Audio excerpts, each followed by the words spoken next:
ausência de testemunhos de Inácio, de Pápias, de Policarpo, acerca do ataque dos alogoi ao Evangelho de João, e alguma crítica interna falando acerca de a possibilidade desse João ser na verdade um emanuense que tem amplo conhecimento da tradição e que atribui a sua obra ao João Apóstolo, tá certo? Que atribui a sua obra ao João Apóstolo, mas que possivelmente não fosse o apóstolo, tá certo? Agora, o outro lado da versão, o outro lado da moeda, o argumento a favor da autoria do apóstolo João. Para quem se contenta somente com a tradição eclesiástica, sem qualquer outra consideração, aceita indiscutivelmente que o autor do quarto evangelho é João, o apóstolo, identificado como filho de Zebedeu, o qual se identifica no livro apenas como o discípulo a quem Jesus amava. 21, 20 a 24. Pois a tradição afirma que é João esse discípulo. Em favor desse ponto de vista, têm sido expostos vários argumentos baseados em evidências internas e externas. Evidências externas, por exemplo. A tradição da Igreja Cristã favorece a autoria joanina. Os prólogos antimarcionistas, o cânon muratoriano, que é um testemunho antiquíssimo acerca dos textos canônicos da Bíblia, tá certo?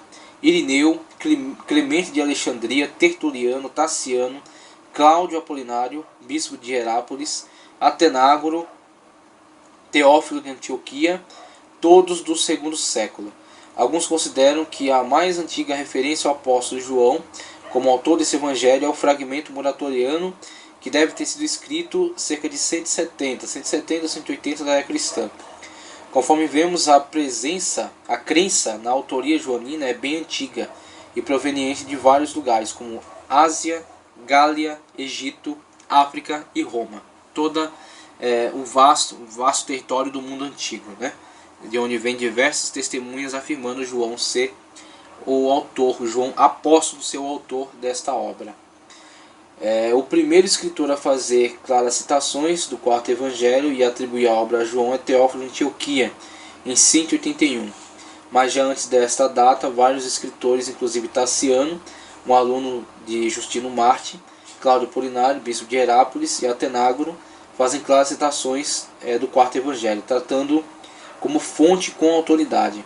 Isso nos faz retroceder a Policarpo e Pápias, sobre os quais as informações existentes procedem basicamente de Irineu, final do século II, e Eusébio, historiador da Igreja Primitiva, século IV. Policarpo foi martirizado em 156, com a idade de 86 anos. Não há, portanto, motivo para negar a veracidade das afirmações de que ele se relacionou com os apóstolos na Ásia, João, André e Filipe, e de que aqueles que foram testemunhas oculares e ministros do Senhor lhe confiaram a supervisão da igreja em Esmirna. Irineu conheceu pessoalmente Policarpo, e é por meio de Policarpo que temos as mais importantes informações a respeito do quarto evangelho. Escrevendo a Florino, Irineu recorda. Vejamos aqui um trecho do texto.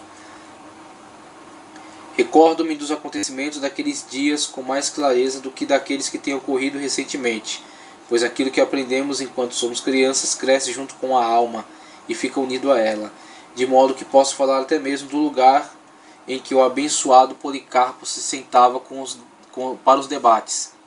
Como entrava e como saía, o caráter de sua vida, a aparência de seu corpo, a mensagem que pregava ao povo, como contava suas conversas com João e os outros que haviam visto o Senhor, as testemunhas oculares.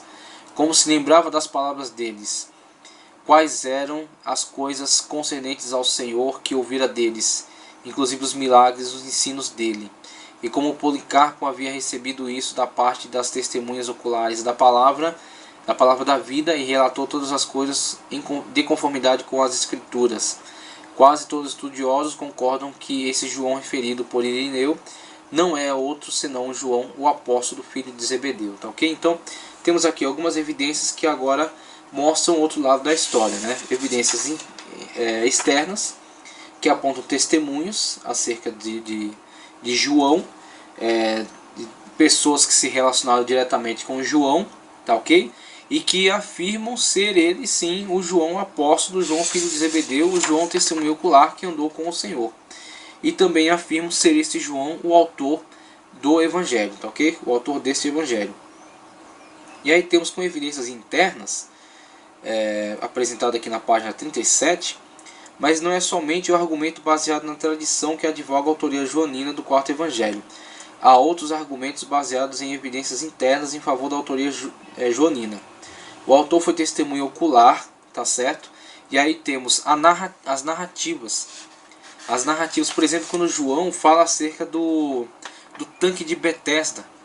O tanque de Betesda é uma menção que João faz de um aspecto geográfico da região que só pôde ser claramente comprovado muito tempo depois, muitos séculos depois, com a investigação arqueológica.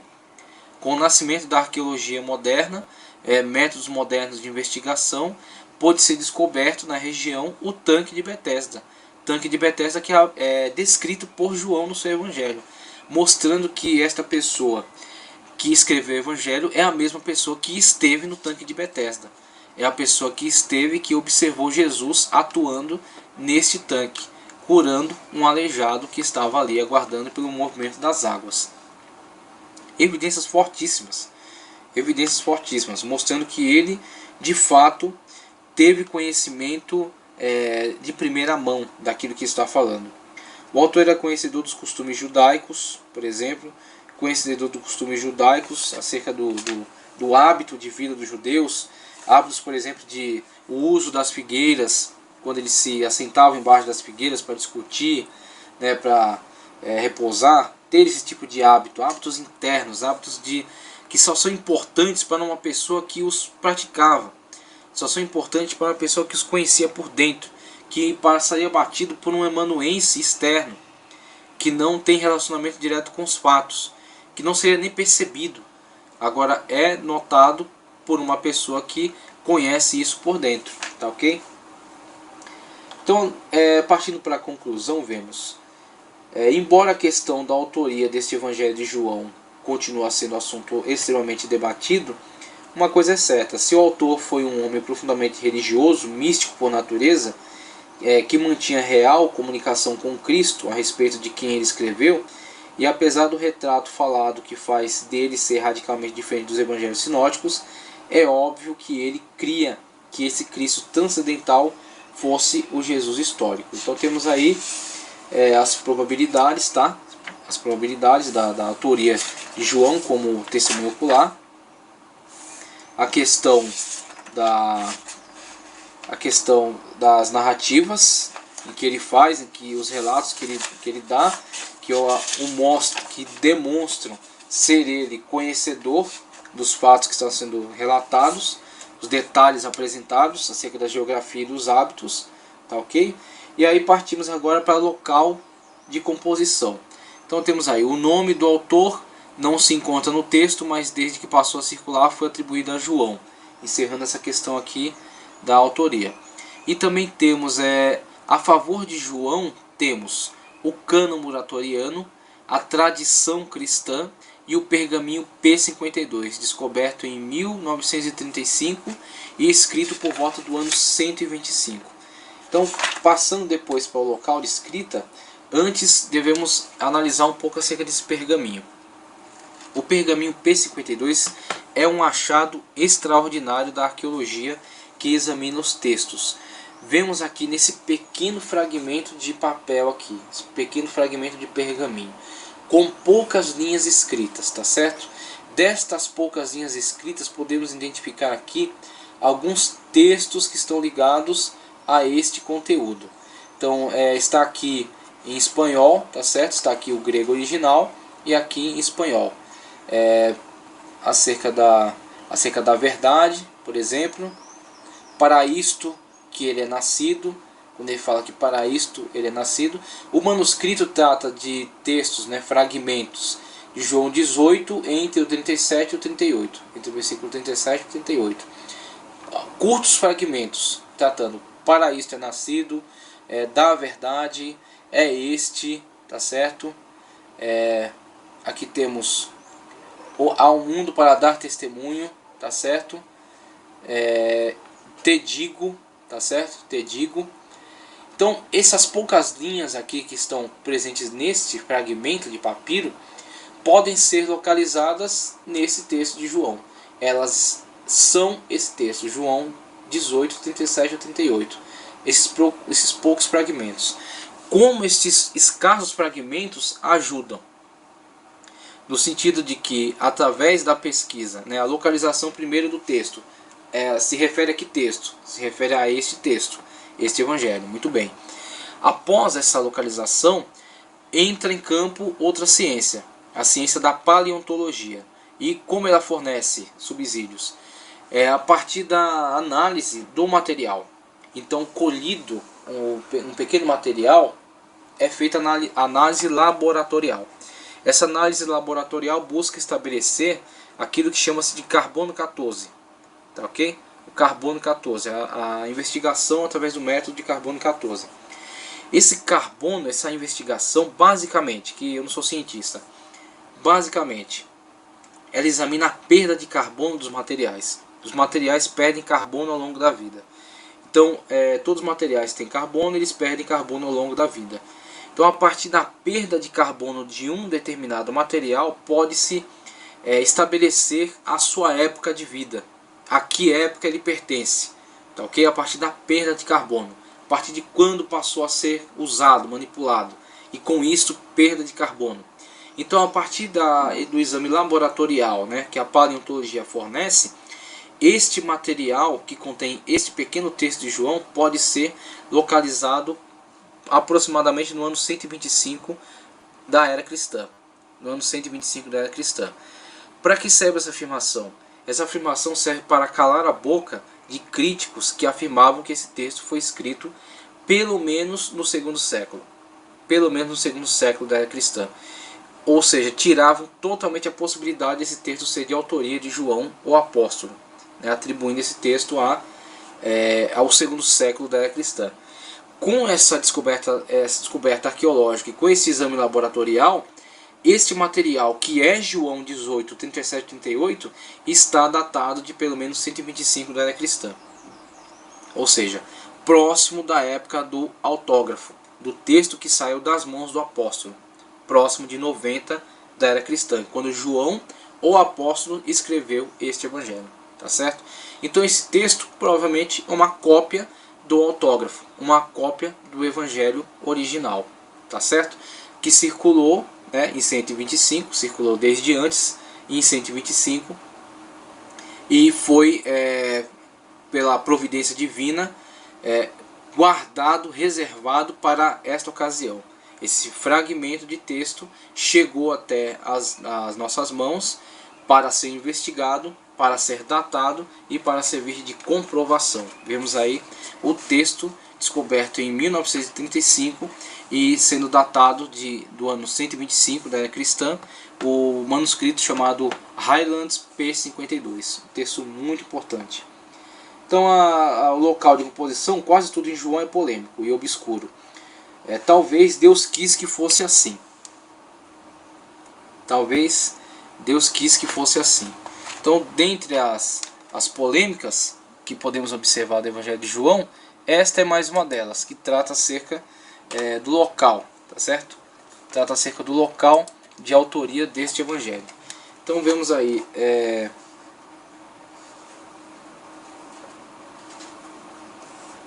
Talvez Deus quis que fosse assim. Pois saber o local e a data da composição desse evangelho é tão difícil quanto saber quem o escreveu e para quem ele foi escrito. Embora sem nenhuma prova concreta, os estudiosos se dividem dando duas sugestões. 4 são as localidades mais sugeridas: Éfeso, na Ásia Menor, Jerusalém, Antioquia e Alexandria. São as 4 localidades mais sugeridas. Mesmo sem se importar quem escreveu, mesmo sem se importar em quem escreveu este evangelho, se foi o apóstolo, filho de Zebedeu, ou outros discípulos dele, desde os tempos mais antigos, a cidade de Éfeso tem sido a mais cotada para o seu local de composição. O argumento principal postulado pela tradição é o conteúdo do próprio livro. As ideias, os discursos, a elevada teologia, tudo parece indicar Éfeso como localidade da escritura.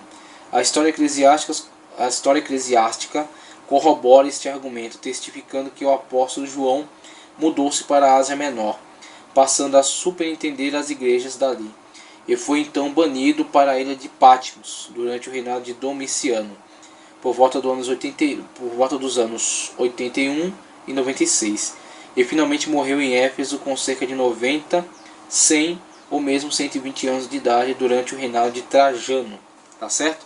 Então temos aí, mesmo sendo sugerido Jerusalém, Alexandria no Egito, tá ok? Roma, é mais aceito que João tenha escrito o seu evangelho na cidade de Éfeso.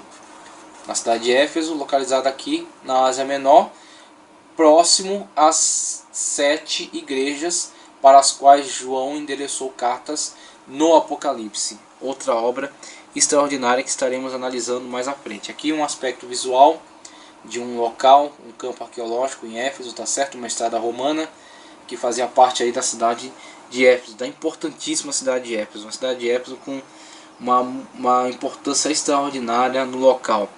Uma cidade de muita influência cultural, muita influência política, muita influência econômica e uma base importantíssima para o Evangelho. Paulo trabalhou lá, Apolo trabalhou lá em Éfeso também, e João, no final de sua vida, também trabalhou em Éfeso e foi responsável por Éfeso e por essas igrejas às quais endereça a carta na autoridade apostólica de que gozava, tá certo? Com relação à data, já caminhando para o final aqui da nossa exposição, quanto à data em que esse evangelho foi redigido, os estudiosos também não são unânimes. Foram sugeridas datas que variam desde as 2 primeiras décadas da igreja até a segunda metade do segundo século. Nesse duelo, as mentes gladiadoras foi travado um grande certame entre teólogos conservadores e liberais. Então, o argumento em prol da segunda metade do segundo século caiu diante da evidência do manuscrito P52, o Highland, está certo? Que aponta a data de 125 para aquele manuscrito. Argumento em prol do primeiro século, definido aqui pela tradição ligada à investigação em torno daquele papiro, que dá sustentação. Argumento favorável à década de 90, por exemplo, com base no que já foi dito acima, e presumindo que João usou algum material de Lucas, alguns teólogos deduzem que o Evangelho de João foi escrito na década de 90, pois a maioria dos estudiosos concordam que Lucas escreveu seu Evangelho antes dessa data. Esse argumento não tem muita consistência, porque não há provas fidedignas da dependência literária de João em relação a Lucas. A concordância no conteúdo em passagens isoladas pode ser explicada pelo uso da mesma tradição que serviu de base para os dois evangelhos. Então, tem as diversas linhas que propõem datas, mas tem prevalecido a data de 90 para a autoria de João, tá certo? E dentre os propósitos elencados, temos aí o combate, possivelmente escrito em Éfeso, tá certo? Possível data de 90 para a escrita, evidências de que o autor era testemunho ocular, menção ao tanque de Betesda e ao tribunal, por exemplo, que ele faz em 19:13, tá? No capítulo 19, versículo 13. Possivelmente escrito em Éfeso, como já dissemos, a forte tradição afirma a autoria desse evangelho na cidade de Éfeso e a importância que João tinha na administração das igrejas desse local. Vemos isso, por exemplo, em Apocalipse, tá? A vasta obra de João, Evangelho, 3 cartas de João, mais o livro profético por excelência do Novo Testamento, o livro de Apocalipse. E dentre os propósitos do Evangelho, podemos elencar aqui combate ao gnosticismo, que era, aliás, muito forte nessa região, tá certo? O gnosticismo se desenvolveu muito nessa região. Combate ao judaísmo e combate aos discípulos de João Batista, tá certo? Esclarecer a pureza da fé cristã, constrói um importante tratado teológico acerca da deidade de Cristo. Temos aí a maravilhosa obra do apóstolo João, tá ok?